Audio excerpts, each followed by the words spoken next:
আসসালামু আলাইকুম। আজকে আমরা বাংলাদেশ পাকিস্তানের টেস্ট সিরিজের সেকেন্ড ডে কিছু ডিসকাশন নিয়ে কথা বলবো কামরুল ভাইয়ের সাথে। তো কামরুল ভাই, ওয়েলকাম। Thank you. আমার ফার্স্ট কোশ্চেন, কামরুল ভাই, আজকে মুশফিকের আউটটা নিশ্চয়ই আপনি দেখেছেন। খুবই একটা আনফর্চুনেট আউট ওর জন্য বলা যায়। উনি যে রিদমে খেলতেছিল এবং আতার আলী খান ওনার অলরেডি প্রশংসা করতেছিল ওনার ধৈর্য, ওনার এই যে চাপ সামলানোর মন মানসিকতা। বাট হঠাৎ করে দেখলাম যে একটা আনফর্চুনেট একটা মৌমাছি এসে ওনাকে ডিস্টার্ব করলো, জাস্ট পরের বলে উনি বোল্ড হয়ে গেল। তো এই জিনিসটাকে আপনি কিভাবে দেখছেন? দেখেন পিয়াস ভাই, Mushfiqur Rahim well set batsman. উনি কিন্তু 179 বল ফেস করেছেন এবং তার জন্য তিনি 71টি রান সংগ্রহ করেছেন, 8টা 4 মেরেছেন। তিনি ওয়েল সেট একটা batsman. When a fly comes around his head, উনি ডিস্ট্রাক্ট হয়ে গেলেন। কেন হলেন? এটা আসলে ক্রিকেটে একটা জিনিস আছে যে আপনি যখন দেখবেন বিরতি হয়, ড্রিঙ্কস আফটার ড্রিঙ্কস একটা উইকেটের পরে যায়, ছন্দপতন হয়, ক্রিকেটাররা ফোকাস ধরে রাখতে পারে না। মুশফিকের ক্ষেত্রে হয়তো এটা ঘটেছে, কারণ আতর আলী খান কিন্তু ওনার প্রশংসা করেই যাচ্ছিল। দেখছি উনি বলতেছেন যে ওনার mindset, determination, hard work, dedication, everything was fine. But পরক্ষণেই যে মানে মাছিটা সরাতে গিয়ে উনি একটু ডিস্ট্রাক্ট হলেন এবং শাহিন শাহ আফ্রিদির বল ইস্টা উড়ে গেল। খুবই দারুণ একটা বল ছিল। আমার মনে হয় উনি ফোকাসটা হারিয়ে গেছেন। কিন্তু মুশফিকুর রহমানের মতো এক্সপিরিয়েন্স একটা প্লেয়ার, আপনি কিন্তু ওনাকে এখন শেখানোর কিছু না।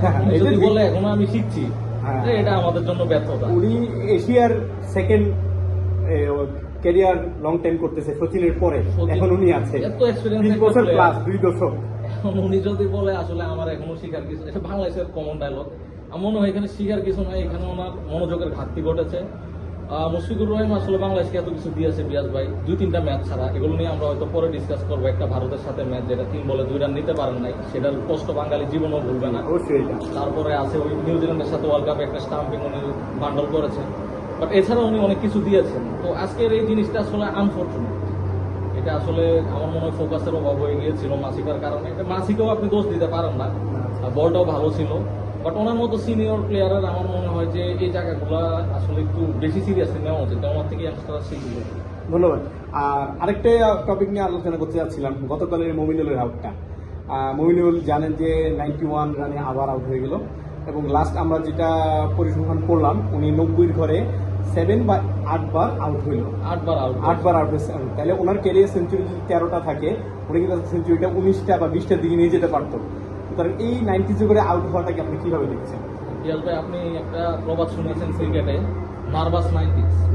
নার্ভাস 90s-এ সচিনের মতো প্লেয়ার বা বড় বড় প্লেয়াররা সেভারাল টাইম আউট হয়েছেন। মুমিনুল হক অনেকবার 90 করে আউট হয়ে গেছেন। এইখানে উনি আমার যে জিনিসটা ওনার আমার যেটা মনে হয়, উনি বেশি শর্ট খেলতে চান। 90s-এর পরে একটা ব্যাটসম্যান, আপনি জানেন যে আপনি এখন নার্ভাস হয়ে যাচ্ছেন, উনি রাশ শট খেলে মানে তাড়াতাড়ি সেঞ্চুরিটা করতে চান। এটা আসলে করা উচিত না। আপনি টেস্ট খেলতেছেন, ইউ হ্যাভ অ্যাম্পল টাইমস, আপনার সারাদিন পরে আছে।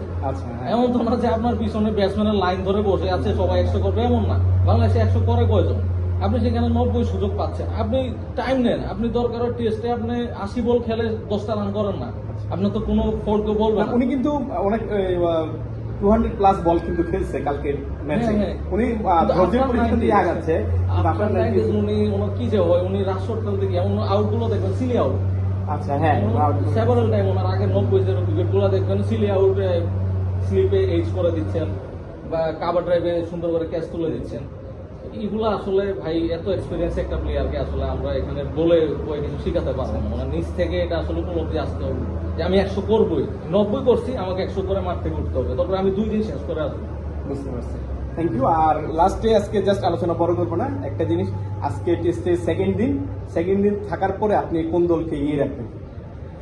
আজকে পিয়াস ভাই, পাকিস্তান তো ভালো ব্যাট করতেছে, কিন্তু ভালো একটা পার্টনারশিপ হয়েছে। মিরাজ একটা উইকেট নিয়ে হয়তো পার্টনারশিপটা ব্রেক করেছে, বাট বাংলাদেশ 417 রান সামথিং করেছে।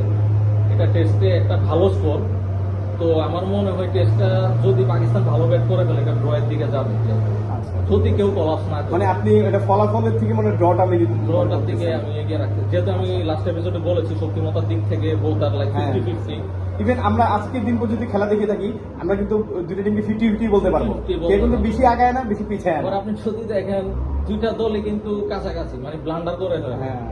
তারা কিন্তু যে কোনো সময় তুরুপের তাসের মতো যে কোনো। আগামীকালের দিনটাকে আপনি কিরকম দেখতেছেন? আগামীকালের দিনটা তো একটা মোটামুটি থার্ড ডে, পুরো টেস্ট ম্যাচের একটা খুব ইম্পর্টেন্ট দিন। খুবই ক্রুশাল একটা হ্যাঁ, ওইটার দিনই কারণ- বুঝে যাবে যে আমাদের ম্যাচটা কোন দিকে যাচ্ছে। বিশেষ করে পাকিস্তান যদি আপনার টি পর্যন্ত ব্যাটিং করে, they will get 350 plus runs and that will they will avoid the follow and Bangladesh will bat again. That means Bangladesh will bat till day 4. Then we will have only one day 5, day 5.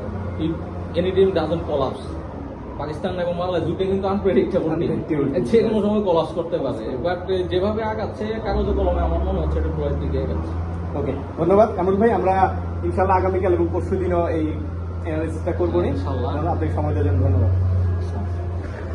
কেমন আছেন?